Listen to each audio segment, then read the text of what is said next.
السلام عليكم، صباح الخير. اليوم موضوعنا صباحي. قررت أتكلم في سلسلة من أكثر من حلقة عن التأمينات الاجتماعية، لأنه كثير مننا مهتم فيها، وكثير مننا ما يعرف تفاصيلها وإيش إيش الاستقطاعات وبعض التفاصيل راح نتكلم عنها. فراح نبدأ اليوم الحلقة عن أول حلقة في معلومات عن التأمينات الاجتماعية تهم الموظف. من اسمه هو برنامج تأمينات زي التأمين، برنامج استثماري قامت عليه المؤسسة العامة للتأمينات الاجتماعية، يستقطع من الموظف ومن صاحب العمل بعض المبالغ بناء على نسبة من الراتب ليتم استثمارها وادخارها لك وإعادة صرفها لك بطريقة معينة بعد التقاعد إن شاء الله. وأيضا تشمل بعض الأشياء الأخرى مثل المخاطر، تغطية المخاطر لا سمح الله واحد يشتغل في منجم أو في حقول بترول أو في حرارة شديدة أو أي أخطار أخرى في مواد بناء يتعرض لبعض المخاطر يتم تغطيته. وأيضا يشمل ذلك اللي هو المعروف حبيب الشعب كلهم ساند، اللي هو ضمان أو التأمين ضد التعطل عن العمل. طيب، ببساطة شديدة الاشتراك في التأمينات الاجتماعية إلزامي لكل موظف لا يعمل في القطاع الحكومي، يعني كل موظفين القطاع الخاص بلا استثناء يجب أن يتم تسجيلهم في التأمينات الاجتماعية، وهذا شيء قطعا ليس فيه لكن أنا عقدي بمبلغ مقطوع كل الموظفين، وأي موظف لا يعمل في القطاع الخاص وليس مسجلا في التأمينات الاجتماعية فهو مخالف لنظام التأمينات الاجتماعية، ويمكن مجازاة صاحب العمل في ذلك. اشتراكات التأمينات الاجتماعية هي كالتالي. طبعا في ثلاثة تغطيات تغطيها التأمينات الاجتماعية زي ما قلنا، هو فرع المعاشات، تغطية المعاشات اللي هي الرواتب اللي تدفع لك بعد التقاعد إن شاء الله. اثنين، مخاطر العمل، لا سمح الله لو في خطورة تغطي العلاج. وثالث اللي هو التأمين ضد التعطل عن العمل. اشتراكاتها تختلف حسب الفئة. فالأصل في اشتراك التأمينات الاجتماعية هو 18%، 9% على صاحب العمل و9% على الموظف أو العامل. والمخاطر 2% كلها بالكامل يدفعها صاحب العمل. وتأمين التعطل عن العمل اللي هو ساند 2%، 1% على الموظف و1% على صاحب العمل. طبعا 1% 2% من ايش؟ من الاساسي وبدل السكن، من الاساسي وبدل السكن. اذا ما كان عندك بدل سكن فاين، ما في مشكله، عادي ممكن يسجل على الاساسي فقط. لكن اذا في بدلات اخرى، بدل نقل، بدل تذكره، بدل اجازه، يعني بدل اجازه يمكن يكون مخالف، لكن أي بدلات أخرى لا تدخل في حساب النسبة اللي هي نسبة الاشتراك في التأمينات الاجتماعية. أتمنى يكون هذا واضح.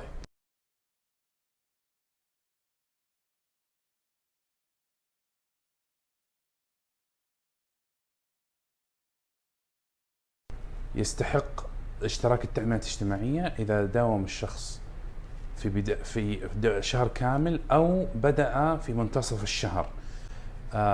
يعني أنت بدأت في يوم 1 الشهر، يجب أن يستقطع من راتبك للتأمينات الاجتماعية، ويجب أن يدفع صاحب العمل من راتبك للتأمينات الاجتماعية. إذا بدأت في منتصف الشهر يجب أن تدفع نفس المبلغ الذي يدفعه نفس صاحب الراتب كأنك داومت شهر كامل. يعني اشتراكات التأمينات الاجتماعية لا تجزأ شهر بشهر. ما يمكن تقول انه انا داومت نص الشهر يعني ادفع نص الاشتراك، لا، تدفع الشهر كامل. وايضا اذا خرجت من العمل ما انتهى الشهر وانت طلعت من العمل لا تدفع الاشتراك. اتمنى تكون النقطة واضحة. اذا بدأت في منتصف الشهر او حتى في اخر يوم من الشهر يجب ان تدفع ويدفع صاحب العمل اشتراكك للتأمينات الاجتماعية كاملا، ويحسب لك في التأمينات الاجتماعية باشتراك شهر كامل كأنك داومت شهر كامل في التأمينات الاجتماعية. اشتراكات التأمينات الاجتماعية شهرية لا تقسم بالأيام. وإذا خرجت من عملك ولم تكمل الشهر كاملا لا يحق لصاحب العمل خصم اشتراك التأمينات الاجتماعية من راتبك، لأنه لا يدفع هو أيضا اشتراك التأمينات الاجتماعية للتأمينات الاجتماعية. وأيضا النقطة أخيرة أحب أن أنبه عليها، أنه الموظف يجب أن يسجل في التأمينات الاجتماعية من أول يوم. يعني مو الاشتراك فعليا يبدأ من أول يوم، لكن متى يتم تسجيله لصاحب العمل فرصة شهر ونصف أو شهرين من بداية العمل. لصاحب العمل فرصة شهر ونصف أو اللي هو نهاية الشهر التالي للتسجيل. في الحقيقة هي نهاية الشهر التالي للتسجيل، يعني اليوم مثلا 18، بدأت اليوم عملك يوم 18 سبتمبر، لصاحب العمل تسجيلك حتى آخر شهر أكتوبر، لكن فعليا الاشتراك يكون بيوم 18، يبدأ من يوم 18 ويخصم عليك مو 18 يوم، بالنسبة ل 18 يوم يخصم عليك اشتراكك في شهر سبتمبر كامل وأكتوبر كامل وهكذا. وأيضا الاشتراك التأمينات الاجتماعية يضمن فترة التجربة. يعني داخل حتى في فترة التجربة ما يجي واحد صاحب عمل يقول أنا ما أسجل العامل أو الموظف إلا بعد انتهاء فترة التجربة، هذه مخالفة ويمكن رفع شكوى في التأمينات الاجتماعية عليها. طيب أنا أجملت صراحة الموضوع اللي بتكلم عنه اليوم. إذا كان عندك سؤال تفضل في الخاص. راح أحاول أجمع الأشياء الأكثر رغبة في الموضوع هذا، وأسوي عنها أكثر من حلقة أخرى. في بعض الأشياء اللي هي المعاشات واستحقاقها وساند وسحب الاشتراكات لبعض الفئات الخاصة، كلها راح أتكلم عنها في حلقات لاحقة إن شاء الله، ونتمنى لكم التوفيق وشكرا للاستماع.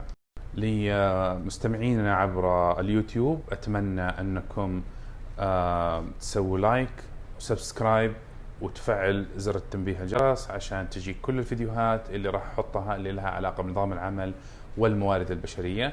أتمنى لكم التوفيق وحياة سعيدة. الحد الأعلى اللي اشتراك التأمينات الاجتماعية هو 45,000 ريال من الأساسي وبدل السكن. في حال تجاوز الراتب، إن شاء الله جميعا نتجاوز هذا الراتب، لا يحسب، لا يستقطع أكثر منه، ولا يعتبر يعني الزيادة جزء من الحسبة في المعاش التقاعدي أو حتى في. طيب نجي لأهم سؤال اللي هو متى يتحول الموظف إلى التقاعد أو إذا تقاعد متى يستحق معاش التقاعدي. يقول لك إذا تجاوز الموظف عمر 60 وتوقف العمل، لأنه ممكن بعد 60 يستمر في العمل وتوقف وفي الاشتراك أيضا، يحق له أن يطالب التأمينات الاجتماعية بدفع اللي هو المعاش التقاعدي له، أو كانت وكانت أيضا وشرط آخر أن يكون مدة الاشتراك في نظام التأمينات الاجتماعية 120 شهر. يعني بلغ 60 وبلغت مدة اشتراكه 120 شهر. لكن أيضا في حالة بلوغ الموظف 300 شهر ولم يبلغ 60 يجوز له أيضا الطلب إلى الإحالة للمعاش وصرف مبالغ. هناك أيضا بعض الاستثناءات للعاملين في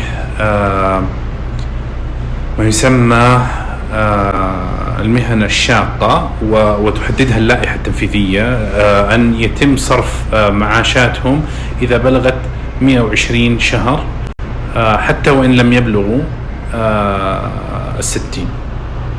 طبعا آلية احتساب مبلغ التقاعد شويتين يبغى لها تفصيل، فما هي مكانها هنا. لكن إذا دخلت موقع التأمينات أونلاين تقدر تدخل على تسجل يوزرك وتدخل وتتأكد من الاستحقاق لك، كم المدة اللي لك، وكم يمكن أن تزيد خلال السنوات القادمة، ومتى سنة التقاعد إلى آخره، ويعطيك هو مبلغ متوقع لك في حالة التقاعد إن شاء الله. أيضا لا سمح الله في حالة الإصابة مقعدة عن العمل أو الإصابة الجزئية، أيضا يتم تقييم الإصابة عن طريق مركز طبي أو مستشفى معتمد من التأمينات الاجتماعية لصرف التعويضات، ويجوز الجمع بين التعويض والعمل، ويجوز أيضا يعني إذا كان لا سمح الله إصابة مقعدة عن العمل إنه يتوقف عن العمل ويعوض بجزء معين من راتبه، وكلها موضحة تفاصيلها. أنا بقول تعطي بشكل عام، اللي عنده يعني يحب مزيد من التفاصيل ممكن يدخل على موقع التأمينات ويقرأ المواد المنظمة لهذا الشيء. أيضا هناك ما يسمى بالاشتراك الاختياري، يعني الموظف أو الشخص المستحق للتسجيل السعودي المستحق للتسجيل في التأمينات الاجتماعية يروح للتأمينات الاجتماعية ويسجل نفسه لأي هدف كان. يعني شخص متقاعد تقاعد مبكر من جهة وما يحب يكمل، ما وصل 60، فعشان ما يضيع له الاشتراكات السابقة يبغى يسجل ألين يوصل 60، فيروح يسجل اختياريا عن طريق الموقع أو عن طريق زيارة التأمينات الاجتماعية. أيضا في حالة إذا كان الشخص مثلا ممارس لمهنة، يعني سائق تاكسي مثلا أو محامي أو اللي هو وكان مستحق لتسجيل في التأمينات الاجتماعية، يذهب إلى التأمينات الاجتماعية ويسجل تسجيل اختياري، ويتم يدفع 20% اللي يدفعها صاحب العمل، وهو يدفعها بالكامل هو للتأمينات الاجتماعية بدون المخاطر لاحتساب مدده في التأمينات. السلام عليكم ورحمة الله وبركاته. يا مرحبا، حياكم الله. أكيد كثير منا استمتع في إجازة اليوم الوطني.